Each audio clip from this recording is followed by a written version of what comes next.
जय माता दी। हर हर महादेव। आज मैं आपको एक माँ का चमत्कार सुनाने वाली हूँ, जिससे श्रद्धा भक्ति और भी बढ़ जाती है, दृढ़ हो जाती है। और ऐसी बातें अगर माँ की हम करते हैं, एक दूसरे से सुनते हैं, तो हमें लगता है नहीं, वाकई जो है परमात्मा का जो है अस्तित्व है इस दुनिया में। देखिए, ऐसा नहीं है कि हम लोग नहीं मानते, मानते हैं, लेकिन क्या होता है ना, एक ही तरह से चलते चलते कई बार हमारा विश्वास कम हो जाता है। और जब फिर हम कोई माता का चमत्कार सुनते हैं, किसी देवी देवता का चमत्कार सुनते हैं, तो श्रद्धा वापस पुष्ट हो जाती है। इसलिए हमें ज़रूर भगवान की, अपने इष्ट की बातें करनी चाहिए और उनसे सुननी चाहिए जो चमत्कार होते हैं माँ के। देखिए, मैं आपको एक बात बताऊँ, क्या हुआ कि बहुत समय की बात हो गई, अब इसमें काफ़ी साल पुरानी बात है ये, कि मैं निरंतर पूजा, सुबह शाम की भक्ति मेरी होती थी और नवरात्रे वगैरह भी किया करती थी, अभी भी करती हूँ। तो शाम का समय था, तो मैं पूजा में बैठने वाली थी। तो मैंने जोत माँ की निरंतर जो जलती है वो जला रखी थी मैंने। तो क्या हुआ कि शाम के समय में आई अचानक, पता नहीं मुझे कुछ समझ नहीं आया कि मैंने देखा कि जो दीपक है उसमें थोड़ा-सा तेल कम पड़ गया।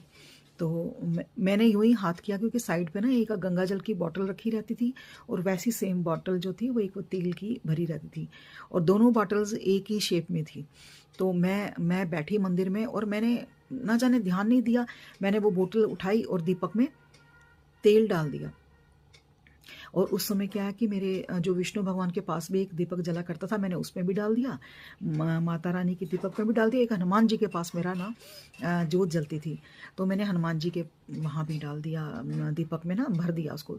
तीनों दीपक मैंने फुल कर दिए तेल से और बॉटल रख दी और मैं बैठ गई। मैंने कहा मैं पूजा करती हूँ। ना जाने क्या हुआ कि मेरे को एकदम ध्यान आया कि मैंने ये क्या किया। मैंने तेल के बदले गंगा जल डाल दिया था सब में। मैंने तीनों के तीनों दीपक में गंगा जल डाल दिया था और मैंने कहा, हे भगवान, ये मैंने क्या कर दिया। तो अब मैं उनको वापस मैंने वो गंगा जल हटाया नहीं और मैं भी बैठ गई। मैंने कहा कि माँ, मैंने तो डाल दिया, ये तेरी मर्जी से हुआ है, क्योंकि मेरे ध्यान रखने के बावजूद भी ये चीज़ हुई है, ये आपकी मर्जी से हुई है बात। अब मैं इसको ना हटाऊंगी नहीं। अब मैं देखती हूँ ये कब तक तुम जलाती हो, आज तो मुझे दर्शन दे दो, आज तो मुझे दर्शन दे दो। बस वो भगत की जो जिद होती है ना, मैं वैसे ही बैठ गई। मैं माँ से कई बार बहुत जिद करती हूँ। जैसे कई भगत होते हैं ना, माँ से जिद करके बैठते हैं, अपनापन होता है तो कई बार रो भी लेते हैं माँ के आके। तो मैंने कहा मैं नहीं हटाऊंगी आज। तो पता नहीं क्या हुआ कि मैंने ना पूजा पाठ पूरा किया और यकीन मानिए कि तीनों दीपक जल रहे थे और उनमें बिल्कुल भी तेल नहीं था, बिल्कुल खत्म होने के कगार पे तीनों पे।